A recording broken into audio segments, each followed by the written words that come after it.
بسم اللہ الرحمن الرحیم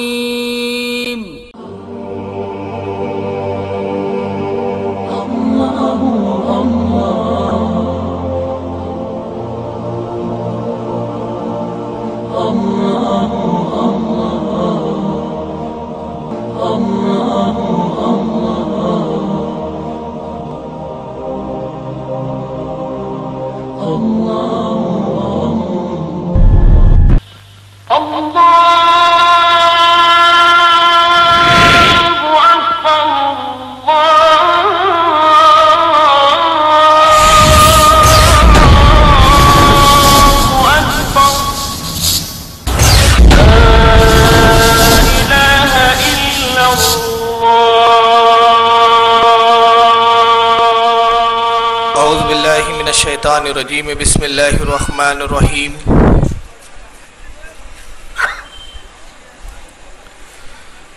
الحمدللہ الذی فضل علی سیدنا و مولانا محمد صلی اللہ علیہ وسلم علی العالمین جميعا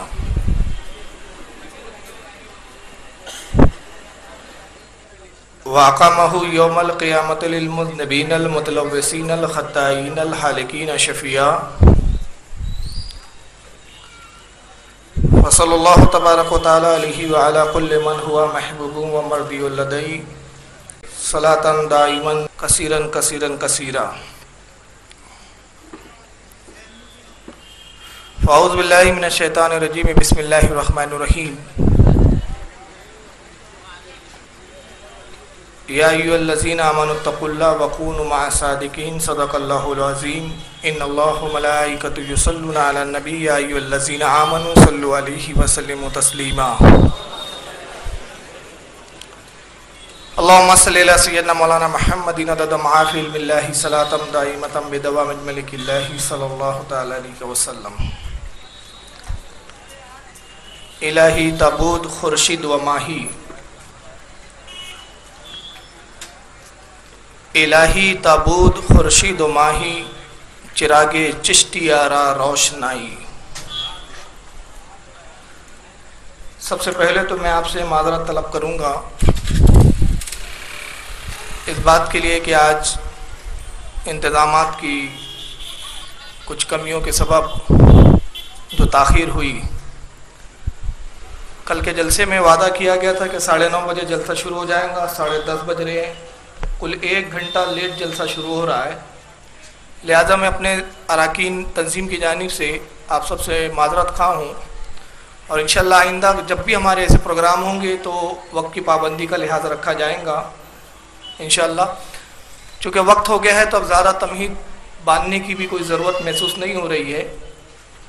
فضائل غریب نواز پر کل آپ بہت کچھ سماعت فرما چکے ہیں، اور کل کے خصوصی بیان میں اسی بات پر میں نے زور دیا تھا کہ سرکار سلطان الہند سیدنا خواجہ غریب نواز رضی اللہ تعالیٰ عنہ نے اسلام کو ہندوستان میں کس طرح پھیلایا اپنی محنتوں سے، اپنی مشقتوں سے اور اپنی کرامات سے. میں آپ کو تاریخ کے حوالے سے چند باتیں تھوڑی سی پہلے گوشے گزار کر دینا چاہتا ہوں تاکہ تاریخ کی یہ جو پہلو ہیں اور یہ تاریخ کے جو اوراق ہے وہ بھی آپ کی نظروں کے سامنے رہے.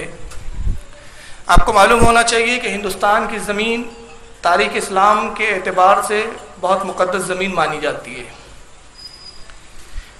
اس کا سب سے پہلا سبب تو یہ ہے کہ نسل انسان کے جد امجد بنی نوع انسان کے پہلے انسان ہمارے والد گرامی ہمارے باپ جناب آدم علیہ السلام کو اللہ تعالیٰ نے جب اس دنیا میں مبعوث فرمانا چاہا اور جنت سے آپ کو اتارا گیا تو جس سرزمین پہ اتارا گیا وہ ہندوستان کی سرزمین تھی. پھر اس کے بعد بہت سارے انبیاء بھی آئے جس میں شیش علیہ السلام کی مزار بھی ایودھیا میں بتائی جاتی ہے، نوح علیہ السلام کا بھی گزر ہندوستان میں بتایا جاتا ہے، اور یہاں تک کہ ہندوستان کی فضیلت کے بارے میں اللہ کے نبی صلی اللہ علیہ وسلم کی نسائی شریف جو صحیح ستہ کی مستند کتابوں میں ہے، 5ویں نمبر کی کتاب ہے ابن ماجہ سے پہلے کی، اس کتاب میں ایک باب ہے امام نسائی نے جو باب قائم کیا، اس کا نام ہے غزوات الہند، ہند میں جنگ کا بیان. وہاں ابو ہریرہ رضی اللہ تعالیٰ عنہ سے وہ 2 حدیثیں نقل کرتے ہیں جس میں ہندوستان کی فضیلت کا ذکر ہے. کبھی موقع آیا تو انشاءاللہ وہ حدیث میں تلاوت کروں گا. حالانکہ نسائی میں لایا تھا، سوچا کہ تلاوت بھی کروں، لیکن وقت کی تنگ دامنی کو دیکھتے ہوئے لگتا ہے کہ بہت سی چیزیں مجھے چھوڑنی پڑیں گی. تو ہندوستان کی فضیلت اللہ کے نبی صلی اللہ علیہ وسلم کی بھی زبان اقدس پر آئی اور انبیاء کرام بھی ہم مبعوث ہوتے رہیں. نبی پاک صلی اللہ علیہ وسلم کے مبعوث کیے جانے کے بعد خلفائے راشدین کے زمانے میں ہندوستان میں اسلام آتا ہے. اور تاریخ اسلام کا آپ جائزہ لیں گے تو خلافت فاروقی کے ابتدائی دور میں جب سیدنا فاروق اعظم رضی اللہ تعالیٰ عنہ خلیفہ متعین ہوئے، ان کے ابتدائی دور میں ایک جلیل القدر صحابی ہیں جن کو فاروق اعظم نے بحرین کا گورنر بنایا تھا، جن کا نام حضرت عثمان بن عاص ثقفی رحمت رضی اللہ تعالیٰ عنہ ہے. ان کے ایک بھائی تھے جن کا نام تھا حکم ابن ابی عاص. حکم ابن ابی عاص یہ پہلے شخص ہے جو اپنے بھائی سے اجازت لے کر بحرین کی ایک مسلمانوں کی ایک فوج لے کر ہندوستان میں داخل ہوتے ہیں. خلافت فاروقی میں اس طرح اسلام جو ہے ہندوستان میں داخل ہوا. اس کے بعد خلافت فاروقی کے بعد دور عثمانیہ میں ایک جلیل القدر صحابی حضرت تمیم انصاری، تمیم داری بھی جن کو کہا گیا، وہ ہندوستان کی زمین پہ تشریف لائے. اور میں جس ہندوستان کی بات کر رہا ہوں یہ غیر منقسم ہندوستان، جب پاکستان نہیں تھا علیحدہ اور جب جو ہے بنگلہ دیش بھی اس میں شامل تھا. تو یہ اس وقت کے ہندوستان کی میں بات کر رہا ہوں جب تمیم انصاری کراچی، اب کراچی پاکستان میں چلا گیا، اس وقت ہندوستان ہی مانا جاتا تھا. کراچی میں آپ تشریف لائے اور تبلیغ دین فرمایا اور آپ کا وہیں انتقال ہوا.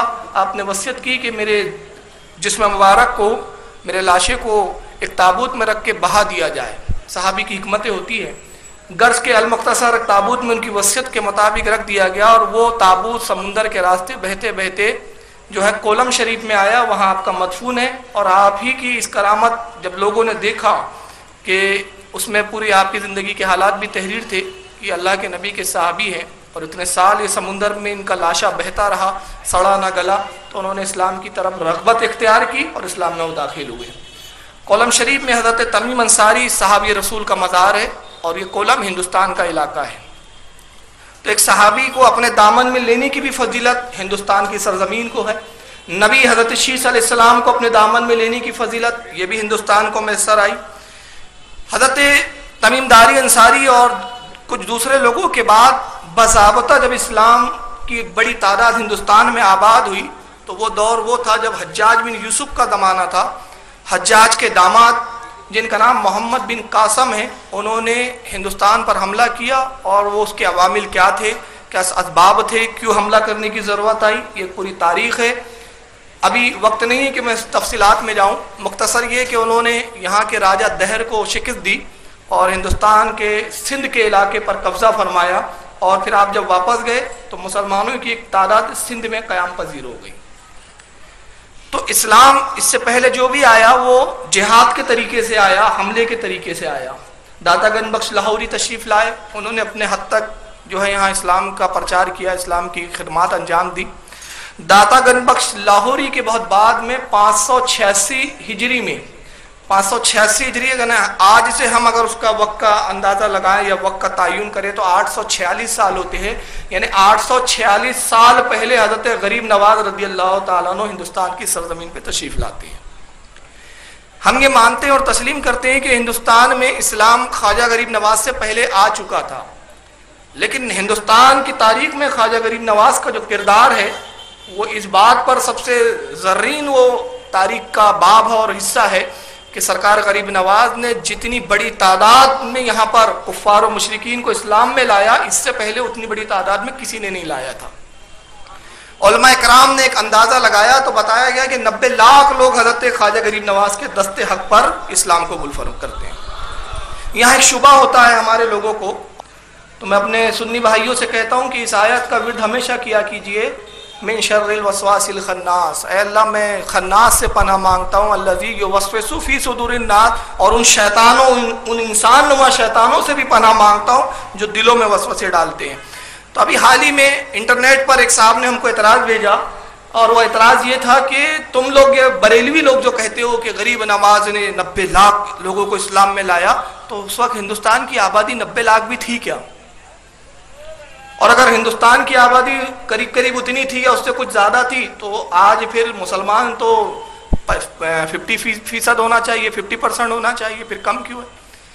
تو اس کا جواب میں یہ دینا چاہتا ہوں. اب یہ ہماری تقریریں نیٹ پہ چلے جاتی ہے، یہ بات بھی جو میں آپ سے کہہ رہا ہوں یہ بھی نیٹ پر چلے جائیں گی اور یہی جواب ہوگا. آج کی تقریر در حقیقت چند جاہلوں کے جواب پر ہی مشتمل ہے، اور آپ کو یہ روڈ پر اس لیے دکھایا جا رہا ہے. اس سے پہلے جو جوابات ہم نے دیے ہیں نیٹ پر، پروگرام لے کے ہالوں میں کیے ہیں، مگر آج دو مقصد ہے. ایک تو ان کا جاہلوں کا جواب دینا، اور دوسرا آپ کے سامنے اس چیز کو لا دینا کہ ایسے بھی لوگ ہمارے اور آپ کے بیچ پنپ رہے ہیں جو اللہ رسول کی گستاخی سے ان کے دل نہیں بھرے، تو اب وہ بزرگان دین کی بھی گستاخیوں پہ آمادہ ہو گئے. اب وہ انشاءاللہ بھی کلپ پہ آپ دیکھیں گے اور میں اس کے رد اور جوابات دوں گا. تو انہوں نے کہا کہ 90 لاکھ مسلمان حضرت غریب نواز نے بنا لیا، یہ تو پھیکم پھاک ہے. تو میں نے کہا جناب تاریخ کا مطالعہ آپ نے کیا نہیں ہے ٹھیک سے. سرکار غریب نواز نے، ہم جو کہتے ہیں اسلام پھیلایا، وہ صرف ہندوستان کی ہم بات نہیں کرتے، پہلی بات. اور جس ہندوستان کی ہم بات کر رہے ہیں وہ غیر منقسم ہندوستان ہے. جس وقت غریب نواز ہندوستان میں تشریف لائے وہ ہندوستان صرف اتنا نہیں تھا جتنا ابھی آپ دیکھ رہے ہیں. اس میں شری لنکا بھی شامل تھا، بنگلہ دیش بھی شامل تھا، ایران کا کچھ حصہ ہندوستان کے حصے میں اس وقت آتا تھا، افغانستان کی بارڈر ہندوستان سے ٹچ ہوتی تھی، پاکستان جو آج الگ ہو چکا یہ بھی ہندوستان کا ایک حصہ تھا. تو اس وقت غیر منقسم ہندوستان، غیر تقسیم شدہ ہندوستان ایک بڑا احاطہ کیا ہوا تھا. اور غریب نواز نے صرف ہندوستان میں اسلام نہیں پھیلایا، بلکہ آپ ملتان گئے تو ملتان میں اسلام پھیلایا، آپ اگر افغانستان گئے تو وہاں اسلام پھیلایا، بغداد گئے تو بغداد میں اسلام پھیلایا. آپ نے بہت سیر و سیاحت کی، بہت آپ نے جو ہے جگہ جگہ جا کے تبلیغ فرمائی. اور یہ جو تبلیغ کا اثر ہے یہ پوری کل تعداد جو ہے 90 لاکھ بتائی جاتی ہے. تو اس طرح سے یہ اسلام آیا. لیکن کچھ جماعتوں کو آج یہ اعتراض ہے کہ ہندوستان میں سرکار غریب نواز نے اسلام نہیں پھیلایا ہے. جی آئیے میں آپ کو ایک جماعت کا تعارف پیش کرنا چاہ رہا ہوں کہ جن کا کہنا یہ ہے کہ غریب نواز نے ہندوستان میں اسلام نہیں پھیلایا. پھر میں تاریخ کے حوالے سے اس کا جواب دوں گا کہ ہندوستان میں سرکار غریب نواز نے اسلام کی بڑی خدمت کی اور ہزاروں لاکھوں لوگ ان کے دستے حق پر اسپر اسلام لائے. لیکن آپ دیکھیں کہ خدمات کو ماننے کی بجائے، کسی کی خدمات کا اقرار کرنے کی بجائے انکار کرنا، یہ اتنی دیدہ دہنی ہے کہ اب اس کا کیا علاج کیا جائے. چنانچہ ایک جماعت ابھی جو ابھر رہی ہے سعودیہ کی ریالوں پر. کل تک ہمارا واسطہ تبلیغی جماعت والوں سے پڑتا تھا. شیعہ سنی ایک زمانے میں اختلافات تھے، لیکن اب زمانہ ہوا کہ شیعہ سنی ان مسائل پہ گفتگو کرنا بھی پسند نہیں کرتے. اس کی وجہ کیا ہے؟ شیعوں کا اپنا ایک طریقہ ہے، اہل سنت الجماعت کا اپنا ایک ڈھنگ اور ایک اپنا طریقہ ہے، لہذا اس میں ٹکراؤ نہیں ہوتا. اور نہ شیعہ حضرات سنیوں پہ کوئی تبلیغ کرتے ہیں، نہ سنی حضرات چاہتے ہیں کہ شیعوں پہ تبلیغ کی جائے. تو اپنے اپنے منہج پر، اپنے اپنے طریقے پر اور قرآن کی اس آیت پر عمل کرتے ہوئے لکم دینکم ولی دین، دونوں اپنی اپنی جگہ خاموش بیٹھے ہیں. تو یہی وجہ ہے کہ آج دنیا میں شیعہ سنی کا اختلاف اتنا نہیں پایا جاتا ہے. لیکن ابھی کچھ جماعتیں ایسی ابھری ہیں جن کو سعودیہ بہت بڑی مدد کرتا ہے. اور نتیجہ یہ ہے کہ بہت سے بھیک منگے مولوی جو ہندوستان میں رہا کرتے تھے، جب انہوں نے ریالوں کو دیکھا اور پیٹرول کی دولت ان کے سامنے نظر آئی تو اس چکر میں وہ ہندوستان سے کوچ کر کے سعودیہ جا کے بس گئے. اور بسنے کے بعد 10 بائی 10 کے کمرے میں مائک لگا لیتے ہیں، ویڈیوگرافی کرتے ہیں اور بزرگوں کی گستاخیاں کرتے ہیں. اور گستاخیاں کرنے کے بعد وہ بزرگوں کی گستاخیوں کو نیٹ پر ڈال دیتے ہیں، سی ڈی عام کی جاتی ہے. اور عالم یہ ہے کہ آج جو گستاخیاں ہو رہی ہے سرکار غریب نواز کے تعلق سے اور بزرگوں کے تعلق سے، ایمان و عقیدے پہ جو ضربیں لگائی جا رہی ہے، میں اس کو آج آپ کے سامنے دکھاؤں گا انشاءاللہ، جس کو دیکھ کر خاص طور سے میں ان لوگوں سے گزارش کروں گا کہ وہ اس کو بغور دیکھیں، سمجھیں، اور اس کے بعد پھر میں ان سے پوچھوں گا کہ آپ لوگ یہ جو دعویٰ کرتے ہیں کہ صاحب سعودیہ میں تو بہت اچھا اسلام ہے، اسلام وہاں سے نکلا ہے، وہ لوگ کیسے غلط ہو سکتے ہیں؟ پیمانہ جو ہے سعودیہ میں پیدا ہونا نہیں ہے، مکے کا محافظ ہونا نہیں ہے، حرم کا خادم ہونا نہیں ہے. اگر معیار ہے تو معیار کیا ہے؟ بزرگان دین کی عقیدت، رسول اللہ کی محبت، اہل بیت کی الفت. یہ ہمارے نزدیک معیار ہے اور اسی معیار میں ہم کو پرکھنا ہے. جو اس معیار پر اترے گا وہی سچا مسلمان ہے، اور جو اس معیار پر نہیں اتر پائے گا وہ ہمارے نزدیک مسلمان نہیں ہے۔ آئیے پہلی کلپ دیکھتے ہیں۔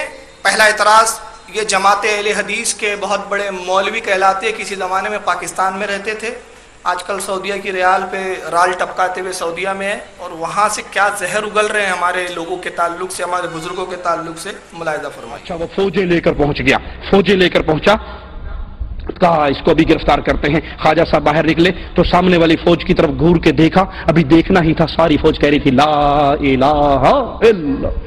دائیں طرف دیکھا، ادھر کی فوج نے کلمہ پڑھ لیا، ادھر دیکھا، ادھر کی فوج نے کلمہ پڑھ لیا، پیچھے مڑ کر دیکھا، اس نے کلمہ پڑھ لیا۔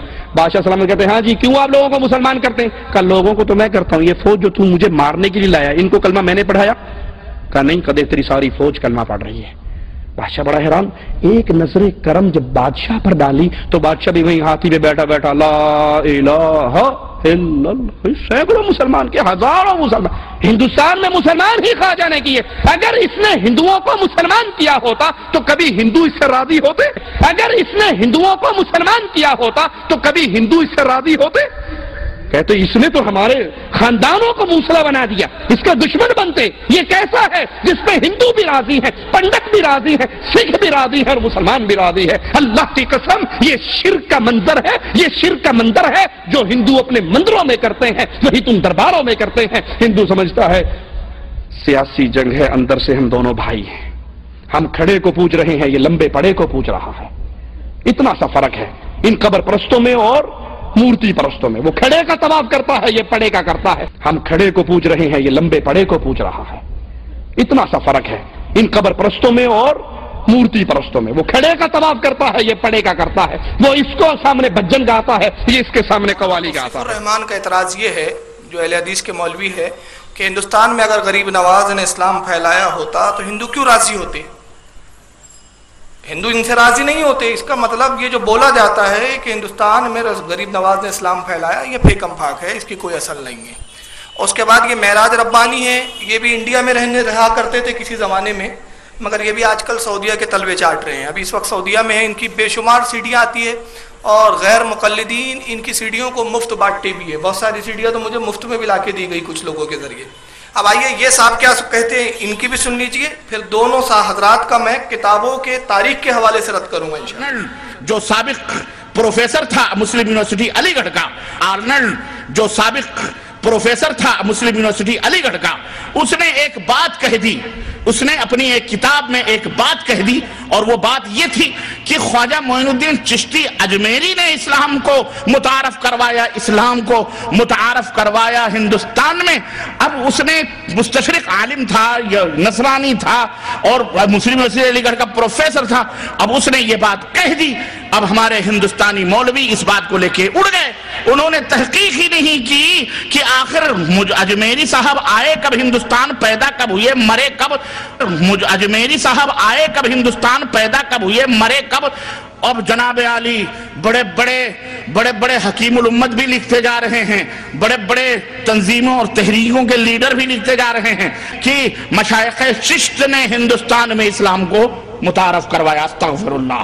اور یہی نہیں بلکہ ایک بہت بڑے تحریک کے بانی مولانا مودودی صاحب ہیں، انہوں نے بھی اپنی کتاب کے اندر لکھ مارا کہ جو ہے پروفیسر آرنلڈ فرماتے ہیں کہ خواجہ معین الدین چشتی اجمیری نے اسلام کو ہندوستان۔ اب جب اتنے بڑے بڑے لیڈران دین زچ کھا سکتے ہیں، غوطہ زنی خرافات میں کر سکتے ہیں، تو لوگ جو عوام الناس ہیں بیچارے، ان کا تو مبلغ علم کیا ہے آپ خود اندازہ لگا سکتے ہیں۔ چنانچہ ہمارے بر صغیر میں مشہور ہو گیا کہ جناب علی خواجہ صاحب لائے ہیں، خواجہ صاحب دین کو لائے ہیں ہندوستان میں۔ ہند کے راجہ کون ہیں؟ بولو ہند کے راجہ کون ہیں؟ معین الدین چشتی اجمیری لائے ہیں۔ اب صاحب دیکھو، صاحب وہی رٹ رہے ہیں کہ نہیں رٹ رہے؟ خواجہ صاحب نے 600 برس چھٹ اسلام کے 600 برس کے بعد خواجہ معین الدین چشتی اجمیری کہاں پیدا؟ سنگر میں پیدا ہو رہے ہیں۔ وہ جو افغانستان سے ادھر کا علاقہ ہے ماورا النہر کا، پیدا وہاں ہو رہے ہیں کہاں کہاں سے ٹھوکریں اوکریں کھاتے کھواتے مجاوری کرتے ہوئے قبر پوجتے ہوئے پیدا وہاں ہو رہے ہیں کہاں کہاں سے ٹھوکریں اوکریں کھاتے کھواتے مجاوری کرتے ہوئے قبر پوجتے ہوئے داتا گنج حجویری کے مزار پر تین سال تک مراقبہ اور پتہ نہیں خرافات اور جھاڑو کشی کرتے کرتے پتہ نہیں خرافات اور جھاڑو کشی کرتے کرتے کیسے وہ اجمیر پہنچے جو راجاؤں اور ٹھاکروں کا دیش تھا جسے راجستھان کہتے ہیں اجمیر کے، اور وہاں پہنچ کر کے انہوں نے اپنے چند 600 یعنی گویا 600 برس تک اسلام ہندوستان میں آئے نہیں، کسی کو یہ سوچنے کی نوبت نہیں ملی۔ اعتراض سمجھ لیا آپ لوگوں نے؟ اعتراض یہ ہے کہ 600 سال تک اسلام ہندوستان میں آیا ہی نہیں، غریب نواز نہیں آئے، اور اسی ویڈیو میں یہ میں نے کلپیں بنائی ہیں، چھوٹی چھوٹی جھلکیں ہیں، پوری اگر آپ تقریریں سنیں گے اس ویڈیو میں تو بہت گستاخیاں ہیں۔ سرکار غریب نواز کے تعلق سے معراج ربانی صاحب کا کہنا یہ ہے کہ وہ خرافاتوں میں ملوث تھے اور کہاں سے جھاڑو آڑو لگاتے ہوئے خرافات کرتے ہوئے آئے۔ ایک اللہ کے ولی کی بارگاہ میں ایک اللہ کے ولی کے تعلق سے ایسے خیالات کا اظہار کہ اس کو خرافاتی کہنا اور اس کو جو ہے اس طرح سے جملے استعمال کرنا یہ یقیناً گستاخی ہے۔ بہرحال یہ گستاخی انہی کو مبارک ہو، الحمدللہ ہم تو بزرگوں کے چاہنے والے ہیں۔ آئیے میں تاریخ کی روشنی میں بتاؤں کہ پروفیسر آرنلڈ جس کا اس نے نام لیا ہے، جو مسلم علی گڑھ یونیورسٹی کا پروفیسر تھا، ان کا کہنا ہے کہ سب سے پہلے اس نے لکھا اور اس کے بعد پھر جتنے مولوی ملا تھے وہی سب لکھتے گئے۔ پروفیسر آرنلڈ جو ہے علی گڑھ یونیورسٹی کا پروفیسر، یہ ابھی مرا ہے، ابھی کا ہے، لیکن میں آپ کو تاریخ کے حوالے سے بتاؤں گا کہ بڑے بڑے مصنفین بڑے علماء نے یہ بات اپنی کتابوں میں کئی 100 سال پہلے تحریر کی ہے کہ غریب نواز نے ہندوستان میں اسلام کو لایا ہے اور متعارف کروایا ہے۔ آئیے اب میں آپ کو یہاں کتابیں دکھاتا ہوں، آپ کو اسکرین پہ کتابیں دکھیں گی، ٹیبل پہ میرے یہاں کتابیں رکھی ہوئی ہے، اور اگر کسی کو کتابوں پہ اعتراض ہو یا اس کو شبہ ہو کہ کتابیں جو دکھائی جا رہی ہے مانیٹر پر یا پروجیکٹر اسکرین پر یہ صحیح ہے یا نہیں تو بعد میں بھی تحقیق کر سکتا ہے، یہاں کتابیں موجود ہے، عبارتیں آپ کو انشاءاللہ پروجیکٹر اسکرین پہ دکھیں گی۔ آئیے سب سے پہلے میں یہ بتاؤں کہ پروفیسر آرنلڈ جس کا اس نے حوالہ دیا، انہوں نے اپنی کتاب میں کیا لکھا ہے۔ وہ ایک انگریز تھا، تو اس نے اگر لکھا ہے اپنی کتاب میں، مسلم علی گڑھ یونیورسٹی کا پروفیسر تھا، کہ خواجہ غریب نواز نے ہندوستان میں اسلام پھیلایا، تو اس کا وجہ یہ تھی کہ اس نے بھی تاریخ کا مطالعہ کیا تھا، ان کی طرح وہ جاہل نہیں تھا۔ تو سب سے پہلے پروفیسر آرنلڈ کے لیے میں یہ کتاب ہے مسلمان اور ہندوستان، علامہ بدر القادری صاحب کی جو ہائی لینڈ میں ہے ان کی کتاب ہے، ان کی کتاب کا صفحہ نمبر 168 ہے، یہ جو آپ کے سامنے بھی مانیٹر پہ دکھ رہا ہے، اس پر انہوں نے اس کی کتاب کا ٹرانسلیشن کیا ہے پروفیسر آرنلڈ کے، جس کی کتاب کا نام ہے پریچنگ آف اسلام۔ اس کتاب کا صفحہ نمبر 279 ہے پروفیسر آرنلڈ کی، وہ کیا لکھتا ہے ذرا آئیے اس کو سماعت کیجیے۔ وہ لکھتا ہے کہ یہاں اجمیر پہنچنے کے بعد جس کو پہل آپ نے مسلمان کیا وہ راجہ کا ایک جوگی گروہ تھا، اور رفتہ رفتہ ان کے مریدین کی ایک کثیر تعداد ان کے گرد جمع ہو گئی، جنہوں نے ان کی تعلیم و تلقین سے بت پرستی کو چھوڑ کر اسلام اختیار کر لیا۔ اب ایک مذہبی پیشوا کی حیثیت سے آپ کی شہرت سب طرف پھیل گئی، اور آپ کا شعرا سن کر بہت سے ہندو لوگ اجمیر میں آئے اور آپ کی ترغیب سے مسلمان ہو گئے۔ روایت ہے کہ جب آپ اجمیر جاتے ہوئے راستے میں دہلی کے اندر ٹھہرے تو وہاں آپ نے 700 ہندوؤں کو مسلمان کیا تھا۔ یہ پروفیسر آرنلڈ ہے جس نے لکھا ہے اپنی کتاب پریچنگ آف اسلام، جس کا اردو میں ترجمہ آیا ہے دعوت اسلام۔ یہ ابھی میں ٹرانسلیشن والی کتاب دکھا رہا ہوں، مجھے اوریجنل کتاب ابھی تک ملی نہیں ہے باوجود تلاش کے، اللہ نے چاہا تو ہو سکتا ہے وہ انگلش کتاب مل جائے، پریچنگ آف اسلام۔ اب اس نے خواجہ غریب نواز کی تعریف میں یہ لکھا تو یہ خبیث وہابیوں کو ہضم نہیں ہوا، تو انہوں نے کہا کہ پروفیسر آرنلڈ پہلا شخص ہے کہ جس نے کہا کہ غریب نواز نے اسلام پھیلایا، بعد کے جتنے مولوی ملا ہے وہ سب اسی کی بات کو لے کے اڑ گئے۔ تو میں بتاؤں کہ معراج ربانی جو اہل حدیث کے مولوی ہے اور اپنے آپ کو اہل حدیث کہلاتے ہیں، یہ لوگ کہتے ہیں جبکہ کتابوں پر اور علم سے کتنے دور ہے اور کتنے بڑے جاہل ہے۔ یہی وجہ ہے کہ ان کو مناظرے کے چیلنج بھی کرو تو یہ مناظرے کے لیے کبھی تیار نہیں ہوتے۔ میں اب تاریخ کے حوالے سے بتاؤں گا کہ کن کن مصنفین نے، کن کن علماء نے اور مشائخ نے غریب نواز کے ہندوستان میں اسلام لانے کو مانا ہے اور ایکسیپٹ کیا ہے۔ دیکھیں یہ دوسری کتاب، میں پہلی کتاب سامنے پیش کر رہا ہوں، یہ ہے دلیل العارفین، یہ یہاں پر آپ کے سامنے بھی موجود ہے، میرے ہاتھ میں اس وقت موجود ہے۔ یہ سرکار غریب نواز کی ملفوظات ہے جس کے لکھنے والے حضرت خواجہ بختیار کاکی رحمۃ اللہ تعالیٰ علیہ۔ بختیار کاکی کی پیدائش 568 ہجری ہے۔ پیدا کب ہوئے آپ؟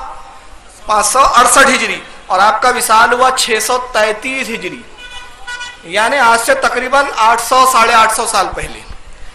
850 سال پہلے سرکار خواجہ بختیار کاکی اپنی کتاب دلیل العارفین میں لکھتے ہیں کہ صفحہ نمبر 57، دلیل العارفین، محبت میں عارف وہ ہے جو ذکر کے سوا کسی کو دوست نہ رکھے۔ یہ غریب نواز کا جملہ لکھتے ہیں۔ کہتے ہیں کہ جب خواجہ صاحب یہ بیان کر چکے تو آپ دیدہ ہو کر فرمایا اب میں وہاں کا سفر کرتا ہوں جہاں میرا مدفن ہوگا، یعنی اجمیر جاتا ہوں۔ ان دنوں اجمیر ہندوؤں سے بھرپور تھا اور مسلمانی وہاں پر کچھ ایسی ترقی پر نہ تھی۔ جب خواجہ صاحب کا مقام مبارک وہاں پہنچا تو اس قدر اسلام ظاہر ہوا جس کی کوئی حد نہیں۔ تو یہ سب سے پہلے خواجہ بختیار کاکی کی میں نے کتاب پیش کیا، جس میں سرکار بختیار کاکی نے اس بات کو کہ خواجہ غریب نواز نے اسلام پھیلایا اور ان کی تبلیغ سے مسلمان ہوئے بہت سارے، یہ بات انہوں نے 568 کے بعد یعنی آج سے 850 یا 800 سال پہلے یہ بات تحریر کی۔ تو پروفیسر آرلینڈ نہیں ہے جس کے اوپر ہمارا پورا دار و مدار ہو۔ آئیے دوسری کتاب دیکھتے ہیں۔ یہ کتاب بھی بڑی مستند ترین کتاب ہے جس کا نام ہے سیار الاولیاء، اس وقت یہ بھی میرے ہاتھ میں موجود ہے۔ اس کتاب کے مصنف ہے حضرت خواجہ سید محمد بن مبارک کرمانی رحمۃ اللہ تعالی علیہ۔ یہ کتاب سیار الاولیاء کا صفحہ نمبر اس کا بھی 57 ہے، اور صفحہ نمبر 57 پر سیار الاولیاء کے حضرت خواجہ سید محمد کرمانی رحمۃ اللہ تعالی علیہ کیا فرماتے وہ بھی سماعت فرمائیے۔ ان کا وصال 711 ہجری میں ہوا۔ کب انتقال ہوا ہے؟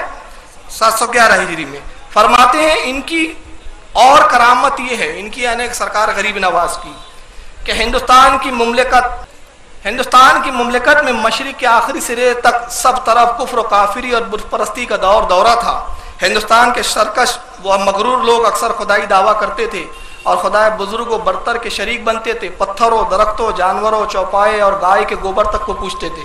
کفر کی ان تاریخیوں میں ان کے دلوں پر کفر لگے ہوئے تھے، قطع سب دین اور شرع دین اسلام سے غافل تھے اور سب خدا و رسول خدا سے بے خبر تھے۔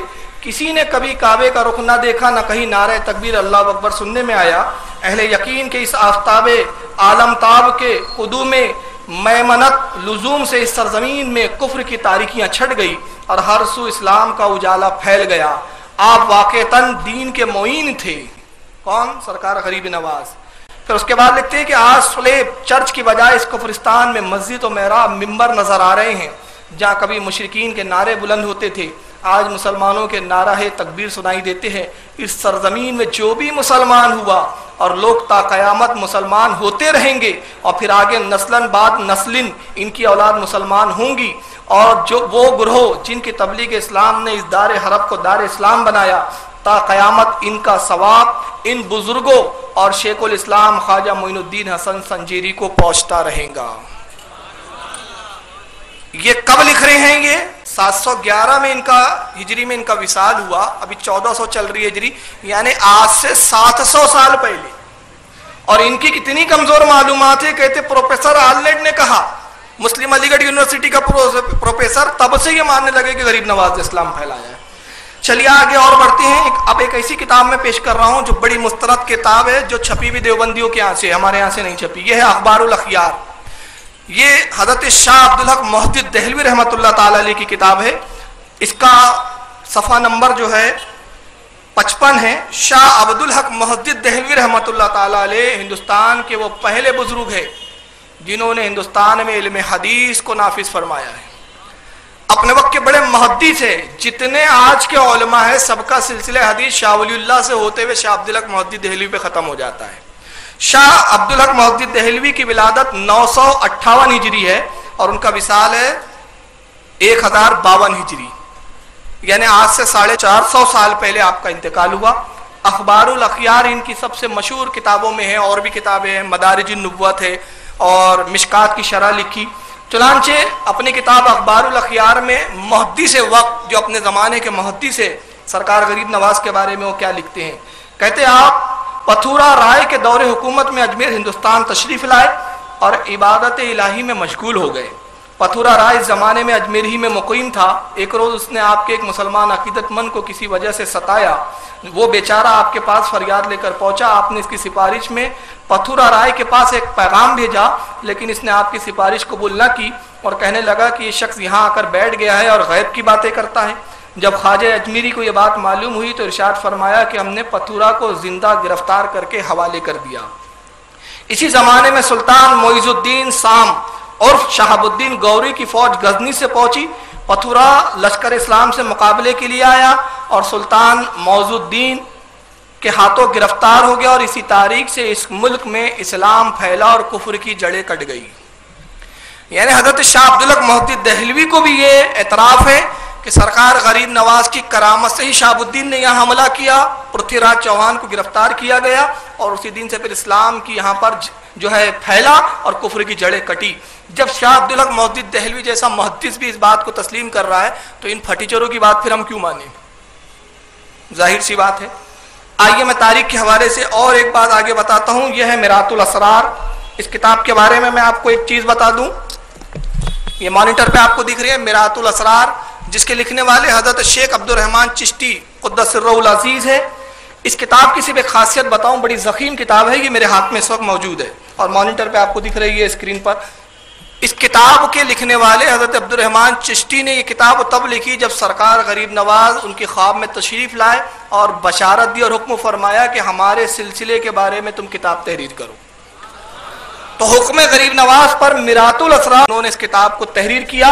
حضرت عبد الرحمن چشتی رحمۃ اللہ تعالی علیہ کی تاریخ ولادت ہے 1005 ہجری میں یہ پیدا ہوئے اور 1094 ہجری میں ان کا انتقال ہوا۔ یہ سب میں تاریخ کے حوالے سے وہ باتیں بتا رہا ہوں، یہ کئی سو سال پہلے کے عالم دین اور امام گزرے ہیں۔ چنانچہ میرات الاسرار کے اندر صفحہ نمبر اس کا 552 ہے، اس کے اندر انہوں نے ایک ہیڈنگ لگائی اور سرکار غریب نواز کے یہاں سے ذکر شروع کرتے ہیں کہ جو شخص آپ کا چہرے مبارکہ دیکھتا، سرکار غریب نواز کا، وحدانیت حق اور رسالت مصطفیٰ علیہ الصلوۃ والسلام پر ایمان لے آتا، ہندوستان کے گوشے گوشے میں جو لوگ غیر اللہ کی پرستش میں مبتلا تھے، آپ ان سب کو شرک کی تاریکی سے نکال کر ایمان کی روشنی میں لے آئے۔ عبد الرحمن چشتی رحمۃ اللہ تعالی علیہ بھی فرماتے کہ سرکار غریب نواز نے اسلام لایا۔ اس کے بعد اسی کتاب کے صفحہ نمبر 600 پر آپ پھر ایک تبلیغ کے تعلق سے غریب نواز کی نقل فرماتے، کہتے ہیں سیر العارفین میں لکھا ہے کہ اجمیر کے گرد و نو میں اکثر لوگ سید حسین کی کوشش سے، یہ سید حسین کون ہے؟ سرکار غریب نواز کے خلیفہ تھے، یہ جا کے لوگوں کو سمجھاتے اور غریب نواز کے پاس لاتے اور پھر آخری جو پالش ہوتی وہ غریب نواز کر دیتے تھے۔ اس طرح سے انہوں نے دین کی خدمتیں کی۔ کہتے ہیں کہ اکثر لوگ سید حسین کی کوشش سے اجمیر آ کر خواجہ بزرگ کے ہاتھ پر اسلام لائے، غرض کہ جب آپ کی کرامات اور کمالات کا چرچا ہوا تو مختلف قبائل کے لوگ اجمیر پہنچ کر خواجہ بزرگ کے ہاتھ پر مشرف با اسلام ہونے لگے۔ چنانچہ میرات الاسرار کے مصنف بھی لکھ رہے ہیں کہ سرکار غریب نواز نے ہندوستان میں اسلام پھیلایا، مگر یہ یہی نابکار فرقہ ہے جس کا کہنا ہے کہ ہندوستان میں خواجہ غریب نواز نے اسلام نہیں پھیلایا۔ اس کے بعد ایک دوسری کتاب میں دکھا رہا ہوں، یہ ہے سفینۃ الاولیاء، یہ بھی اس وقت میرے ہاتھ میں رکھی ہوئی ہے۔ یہ کتاب کس کی لکھی ہوئی ہے؟ یہ ہے شہزادہ محمد داراشکو کی، جو شاہجہاں کا بیٹا تھا اور اورنگزیب عالمگیر رحمۃ اللہ تعالی علیہ کا بڑا بھائی تھے۔ شہزادہ محمد داراشکو قادری نے سفینۃ الاولیاء نام سے سلسلہ چشت کے بزرگوں پر ایک پوری کتاب لکھی ضخیم۔ چنانچہ داراشکو کی ولادت 1024 ہجری 1024 ہجری میں، یعنی آج سے 400 سال پہلے داراشکو کی پیدائش ہوئی اور انہوں نے اپنے جوانی کے عالم میں سفینۃ الاولیاء لکھی۔ چنانچہ سفینۃ الاولیاء کا صفحہ نمبر 128 ہے۔ صفحہ نمبر 128 پر داراشکو نے یہاں پر سرکار غریب نواز کے اسلام کا ذکر کیا۔ اب میں ساری باتیں پڑھوں گا تو وقت زیادہ لگے گا، بہت کچھ بتانا ہے۔ یہ صفحہ نمبر 28 پر یہ پورا اسکین کر کے پیج ڈالا ہوا ہے کہ سرکار غریب نواز نے کس طرح اسلام پھیلایا۔ اب اس کے بعد میں ایک خاص چیز بتا رہا ہوں جس سے دنیا کا کوئی وہابی بھی انکار نہیں کر سکتا۔ یہ جو کتاب آپ کے سامنے آئی ہے، یہ ایک ایسی کتاب ہے، یہ کتاب ہے القول الجمیل، جو لکھی ہے حضرت شاہ ولی اللہ محدث دہلوی رحمۃ اللہ تعالی علیہ کی۔ اس وقت میرے ہاتھ میں ہے یہاں پر اور آپ کو اسکرین پہ بھی دکھ رہی ہے۔ شاہ ولی اللہ صاحب کون ہے؟ کیوں وہابی انکار نہیں کر سکتے؟ میں بتا سکتا ہوں۔ شاہ اسماعیل جنہوں نے تقویۃ الایمان لکھی، جو وہابیوں کے نزدیک اس کا رکھنا ہر غیر میں عین اسلام ہے، تقویۃ الایمان، ان کے یہ دادا حضور تھے، سگے دادا۔